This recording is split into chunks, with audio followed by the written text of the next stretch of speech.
ഈ വാർത്ത കേട്ടോ നിങ്ങൾ?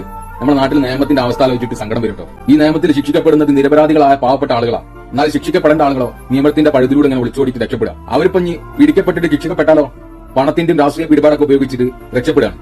72 വയസ്സുള്ള ജോസഫേട്ടന് കഷ്ടപ്പാട് കൊണ്ട് ഒരു സ്കൂളിൽ സെക്യൂരിറ്റി ആയിട്ട് ജോലി ചെയ്യാം. ആ സ്കൂളിൽ തന്നെ തന്റെ അയൽവാസിയും പ്രായപൂർത്തിയാവാത്തതുമായ ഒരു പെൺകുട്ടി പഠിക്കുന്നുണ്ട്. ആ പെൺകുട്ടി ഒരുപാട് പ്രായം കൂടുതലും പക്കാ ഫ്രോഡായിട്ടുള്ള ഒരു യുവാവുമായിട്ട് സൗഹൃദത്തിലാവാണ്. ജോസഫേട്ടന് ആ കുട്ടീനോടുള്ള സ്നേഹം കൊണ്ട് മകളെ പോലെ ഒരുപാട് ഉപദേശങ്ങൾ നൽകി. മോളെ വഴിവിട്ട് ബന്ധാണ്, ഇതിൽ പോയി പെടരുത്, ഒരു പക്കാ ഫ്രോഡാണ്, ജീവിതം കൊഞ്ഞാട്ടായി പോകും, വെറുതെ വേണ്ടാത്ത പണിക്ക് നിൽക്കരുത്. പല തവണ മകളെ പോലെ ഞാൻ എനിക്ക് ഉപദേശം നിന്ന് ഈ സ്വീകരിക്കുന്നില്ല, വീട്ടിൽ ഞാൻ പറയുന്നു പറഞ്ഞു. ഇത് ഈ കുട്ടി തന്റെ കാമുകനോട് പറഞ്ഞു കൊടുത്തു.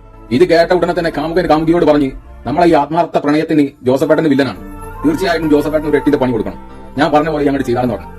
കാമുകി എന്താക്കി ചൈൽഡ് ലൈനിൽ പോയിട്ട് പരാതി നൽകി ജോസഫേട്ടൻ എന്നെ പീഡിപ്പിച്ചെന്ന് പറഞ്ഞിട്ട് പോലീസ് നേരെ വന്നിട്ട് ജോസഫേട്ടനോട് ഒന്നും ചോദിക്കാത്ത ആ പാവപ്പെട്ട മനുഷ്യനെ അറസ്റ്റ് ചെയ്ത് ജയിലിൽ അങ്ങോട്ട് അടച്ചു. 9 മാസത്തോളം ഈ പാവപ്പെട്ട ജോസഫേട്ടന് ജയിലിൽ കിടന്ന് വിങ്ങി ഉരുകി ജീവിച്ചു. ഇന്ന് നമുക്കൊക്കെ അറിയാം, പല കുറ്റവാളികളും ജയിലിലേക്ക് പോകാൻ അവരെ ആകർഷിക്കുന്നത് ജയിലിലെ നല്ല ഭക്ഷണവും അവിടുത്തെ ഏമ്മമാരെ നല്ല പെരുമാറ്റവും കാര്യങ്ങളൊക്കെയാണ്.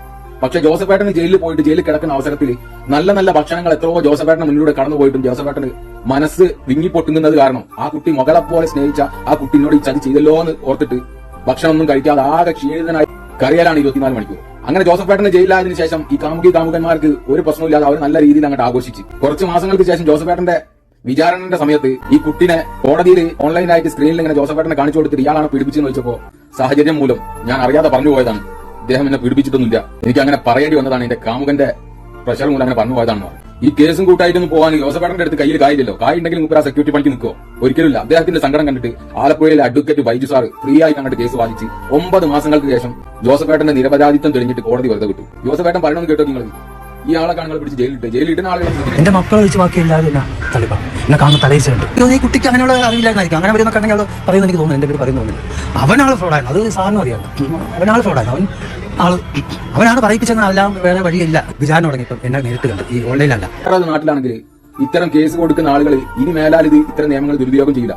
ആ രീതിയിൽ കുടുംബം കുളം തോണ്ടുന്ന രീതിയിൽ ആ ജോസഫേട്ടന്റെ സ്ഥാനത്തുള്ള ആളങ്ങോട്ട് കേസ് കൊടുത്താലല്ലോ അദ്ദേഹത്തിന് മാനനഷ്ടം, അദ്ദേഹത്തിന് ഇത്രയും ആഴ്ച ദിവസങ്ങൾ ഇതൊക്കെ കണക്ക് കൂട്ടിയിട്ട് നല്ലൊരു തുക നഷ്ടപരിഹാരം കൊടുക്കേണ്ടി വരും. അപ്പം പൊന്നാന മക്കളോട് പറയാനുള്ളത്, ഓരോ ഉടായ്പിലൊക്കെ പോയി പെടുമ്പോൾ പക്കാ ഫ്രോഡുകളായ ആളുകൾ പ്രായപൂർത്തിയാകാത്ത കുട്ടികളെ പെട്ടെന്ന് വശീകരിച്ചിട്ട് ദുരുപയോഗം ചെയ്യാൻ കഴിയും. അത്തരം സാഹചര്യങ്ങളിൽ നമ്മുടെ മാതാപിതാക്കളുടെ സ്ഥാനത്ത് നിന്ന് ഓരോരുത്തർ ഉപദേശങ്ങൾ നൽകുമ്പോൾ അതൊക്കെ കാമുകന്റെ വാക്കും കേട്ടിട്ട് ഇത്തരം പാവപ്പെട്ട ആളുകളൊക്കെ പോസ്റ്റോ കേസിൽ കിറകി ജയിലിൽ കൊണ്ട് അടച്ചിട്ട് അവരൊക്കെ പ്രാക്കൽ കേട്ട് കഴിഞ്ഞിട്ട് നിങ്ങളൊക്കെ ജീവിച്ചിട്ട് എന്ത് കാര്യമാണ്? തീർന്ന ആളുകൾ വേണ്ടപ്പെട്ട ഉപദേശങ്ങളൊക്കെ നൽകുമ്പോൾ ഈ കുട്ടിക്ക് ഈ ജോസഫേട്ടൻ പറഞ്ഞത് ശരിയാണെന്ന് തോന്നിയത് എപ്പോഴാണെന്നറിയോ? ജോസഫേട്ടൻ ജയിലിൽ അകപ്പെട്ടതിന് ശേഷം ഈ കാമുകിയുള്ള പ്രവർത്തികൾ മുന്നോട്ട് പോയ സമയത്താണ് കുട്ടിക്ക് ഓട്ടോമാറ്റിക്കായിട്ട് ഈ കാമുകൻ ഫ്രോഡാണെന്ന് മനസ്സിലായത്. എത്രയോ കാലങ്ങൾക്ക് മുന്നേ കുട്ടിയുടെ നന്മയ്ക്ക് വേണ്ടിയിട്ട് ജോസഫേട്ടൻ കാര്യങ്ങൾ പറഞ്ഞു കൊടുത്താൽ അതൊന്നും കുട്ടി ചെയ്തുകൊണ്ടിട്ടില്ല.